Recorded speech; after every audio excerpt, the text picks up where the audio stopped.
10년 된 기업, 10년 된 문화가 있습니까? 컬처핏이라고 내가 말을 할래도, 채용할 때 컬처핏 중심으로 말을 할래도 컬처가 있어야죠. 컬처가 있어야죠. 컬처핏이 뭐냐? 요즘 기업들이 가장 눈여겨본다는 컬처핏입니다. 채용할 때 가장 중요한 키워드로 올라오는 게 컬처핏이에요. 이 단어를 이해하시려면 컬처핏의 반대말이 뭐냐? 잡핏입니다. 사실 이런 말은 없었어요. 컬처핏을 강조하면서 상대적으로 나온 단어입니다. 직무 적합성이죠.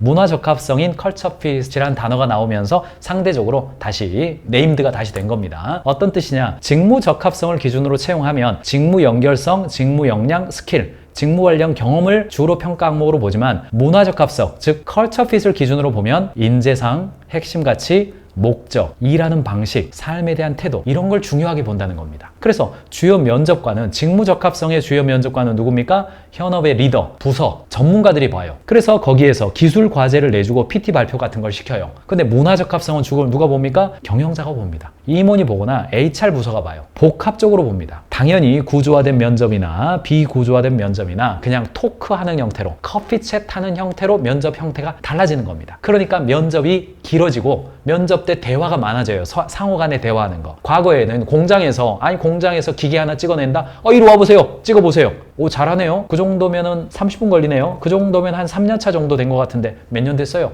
2년 됐다고요?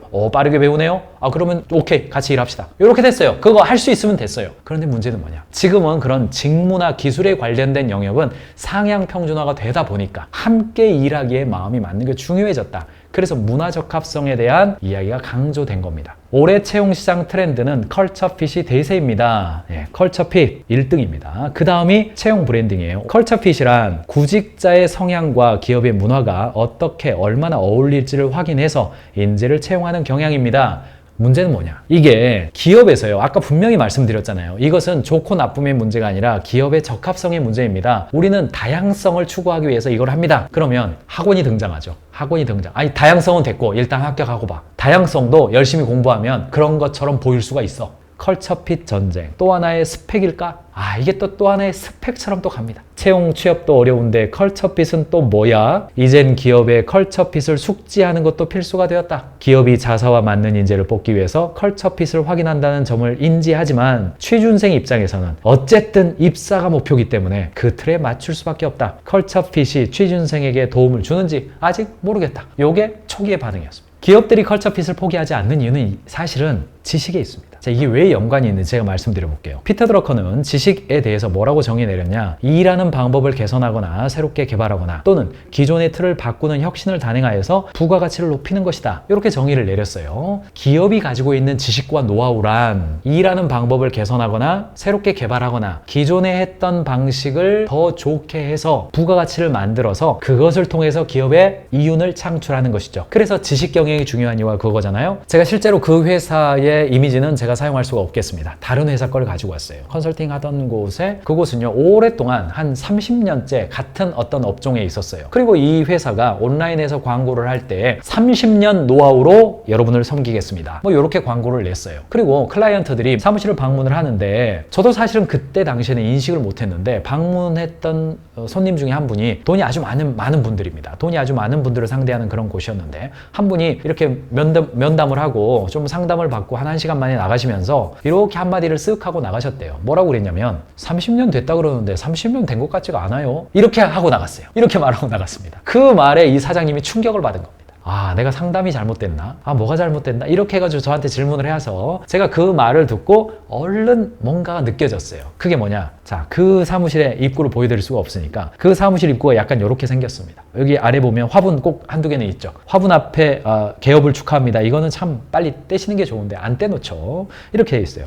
그리고 입구에 어떤 이 회사의 히스토리를 느낄 수 있는 어떤 것도 없어요. 그리고 사무실에 직원들 앉아 있는데 그 회사 아닙니다. 그냥 오늘 아침에 제가 뉴스 기사에서 가져왔습니다만 그냥 이렇게 직원들 앉아 있어요. 벽에는 이 회사의 권위와 스토리 혹은 지식을 느낄 수 있는 어떤 오브제도 없어요. 그래서 제가 그거는 대표님의 상담 스킬이 부족해서나 그게 부족해서가 아닙니다. 지금 출입구부터 이 상담실까지 오는 과정에서 30년 아버지 때부터 일구왔던 이 업에 대해서 지식과 노하우가 어떻다라는 것에 대한 노출이 하나도 없기 때문에 그렇게 느낄 수밖에 없었을 것 같습니다. 저는 대한민국에서 수많은 사무실을 돌아다니면서 각 사무실 입구에 있는 리셉션 공간, 직원들의 움직임, 직원들 휴게실에 붙어있는 벽, 그 경영자가 앉아있는 사무실 뒤에 있는 이거. 이 뒤에 해외여행 갔다 온 오브제가 있습니까? 아니면 골프 1등 했다는 그 홀인원 상이 있습니까? 아니면 회사의 지식과 노하우를 상징하는 것이 있습니까? 뭐가 있습니까? 그거를 보면 그 기업의 문화, 조직 문화를 금방 알 수가 있단 말이죠. 그리고 나서 제가 질문을 던졌습니다. 10년 된 기업, 10년 된 문화가 있습니까? 고객이 있습니까? 지식이 있습니까? 시스템이 있습니까? 혹은 사람이 있습니까? 이렇게 질문을 했어요.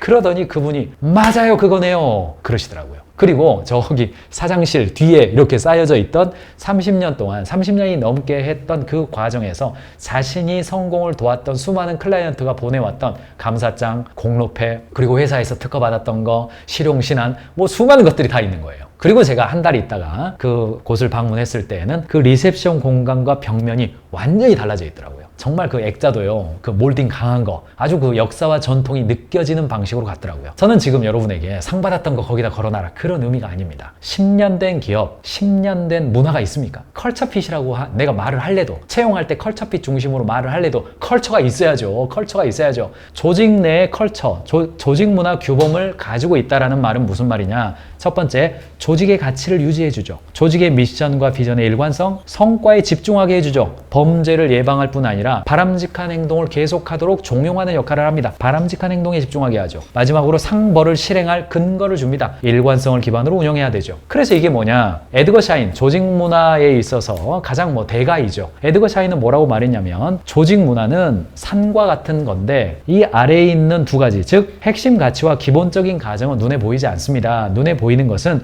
조직 관행과 제도입니다. 직무구조와 프로세스, 관례적인 의식, 의사결정 체계, 직무체계, 문서화된 제도와 규정 등입니다. 그런데 보이지 않는 게 더 중요한데, 1단계는 외부 환경 변화와 무관하게 조직이 지속적으로 지켜나가는 경영 철학, 가치, 신념체계, 이런 것들을 우리는 핵심 가치라고 부르고, 핵심 가치 이면에는 뭐가 있냐? 구성원들이 인식하지 못하지만 당연시하는 기본 가정, 즉 사람을 죽여서는 안 된다, 이런 것들은 당연시하는 기본 가정이 있어요. 그러니까 경영자가 컬처핏에 맞는 사람을 채용하려면 조직 문화가 먼저 탄탄해야 되는데, 그게 뭐냐? 겉으로 드러나는 것뿐 아니라 잘 안 드러나는 핵심 가치와 기본적인 가정을 관리하라는 이야기입니다.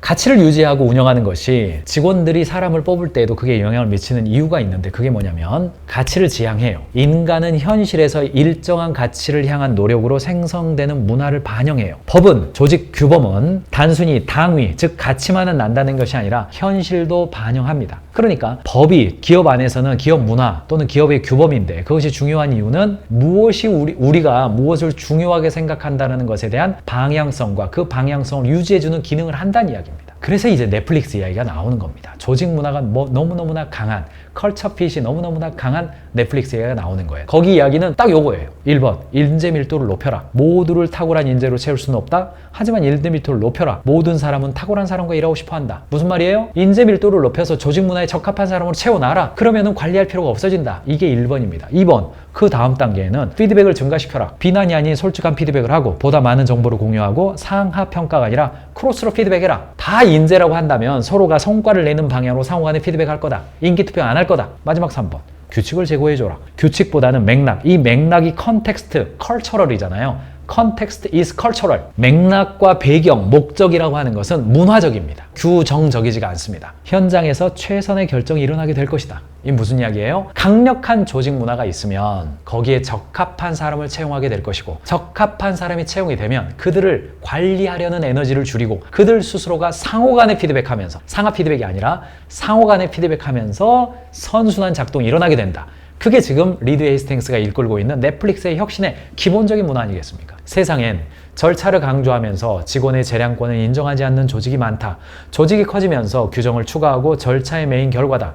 누구나 빈자리를 메울 수 있는 시스템은 당장의 생존에는 맞을 수 있겠지만 10년 또는 100년이 지나면서 변화에 적응하는 데 실패할 확률이 높다. 우리는 사람들이 신뢰받으며 스스로 행동하는 주체가 될 때 더 좋은 결과를 만든다고 믿는다. 우리가 직원에게 최대한의 자율과 권한을 부여하는 이유가 바로 이것이다. 저와 여러분들은요, 사실은 저와 여러분들도 냉탕과 온탕을 왔다 갔다 합니다. 기업은 크게 보면 두 가지 방향성으로 조직 문화를 만들어 가죠. 첫 번째는 시스템입니다. 여러분들 식스시그마 배울 때 어떤 대전제가 있습니까? 인적 실수는 최소화하는 거죠. 인간은 실수하는 존재, 시스템이 인간을 보완한다. 그래서 시스템을 굉장히 강조하는 형태로 조직 문화를 만들어 가기도 해요. 그러면은 인재의 자율성, 저하되죠. 그리고 인재 적합성, 그러니까 문화 적합성은 많이 보지 않아도 됩니다. 시키는 대로 하면 되는 거거든요. 그냥 많이 생각하지 말고 클릭할 때 클릭하고, 밀 때 밀고 땡길 때 땡기고 하면 되는 거예요. 사람이 자주 바뀌어도 별로 바뀔 일이 없어요. 이런 것을 지향하는 회사도 있습니다. 또 산업에 따라서는 그래야 하는 회사도 있습니다. 반대로 시스템이 아니라 리더십의 축도 있습니다. 우리가 모든 것을 완벽하게 시스템화한다 하더라도 리더십을 전혀 무시할 수가 있습니까?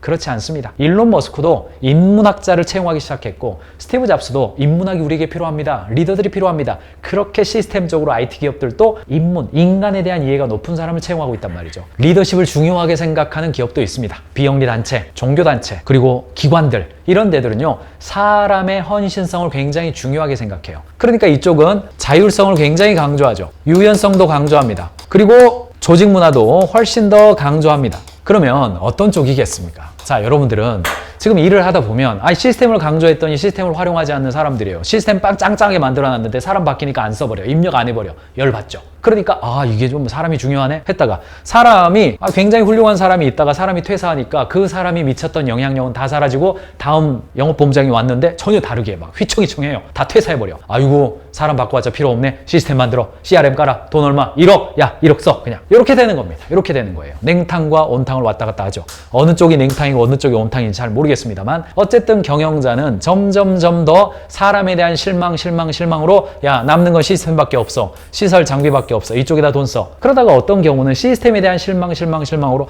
남는 건 사람밖에 없어. 사람에 대한 교육해. 오른쪽으로 자꾸 가죠. 근데 제가 A냐 B냐 이런 선택을 할 때는 A and B는 없을까? 늘 이렇게 생각하시라고 말씀드렸죠. 경영자는 두 개의 양수겹장을 언제나 고려하는 겁니다. 우리 산업이 가지고 있는 특징이나 내가 가지고 있는 성향이나 우리 조직이 그동안 달려왔던 핵심 역량에 근거해서 시스템을 보완할 일과 사람의 조직 문화, 즉 리더십을 보완할 일을 양수겹장으로 어떨 때는 시스템, 어떨 때는 사람, 이 두 가지를 어느 쪽도 과잉이 되지 않도록 리더십 과잉이나 시스템 과잉이 일어나지 않도록 관리해야 되는 것이죠. 리드 헤스팅스도 보세요.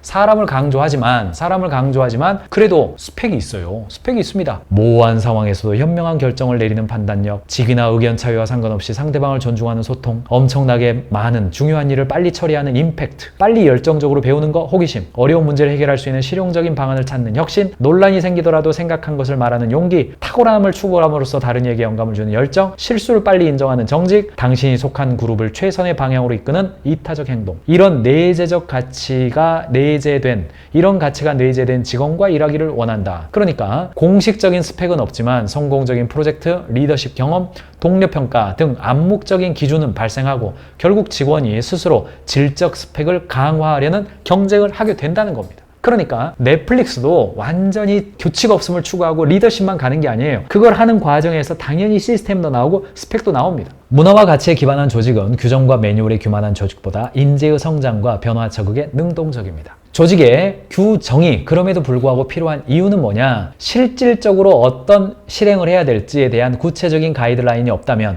팀원들은 각기 다른 방식으로 이해할 가능성이 매우 크므로 조직 내에서는 다시 계량화를 통해서 서로 비교하고 기준을 정하게 돼 있어요. 경영자가 안 주면 직원들끼리 이게 맞다 자기들끼리 기준을 다 정해버리죠. 그러니까 경영자는 완전한 사람으로 가는 거, 완전한 시스템으로 가는 거, 어느 한쪽 극단도 다 완벽하지 않은 겁니다. 컬처핏 채용과 관련돼서 인사 담당자들은 지원자, 불필요한 스펙 여전하다. 그러니까 우리 회사가 어떤 스펙이 맞다. 우리 회사는 이런 사람을 바람직한 사람으로 규정한다. 라는 규정이 약하면 약할수록 지원자들은 헷갈려하고 뭘 좋아할지 모르니까 이것저것 다 준비하는 거죠.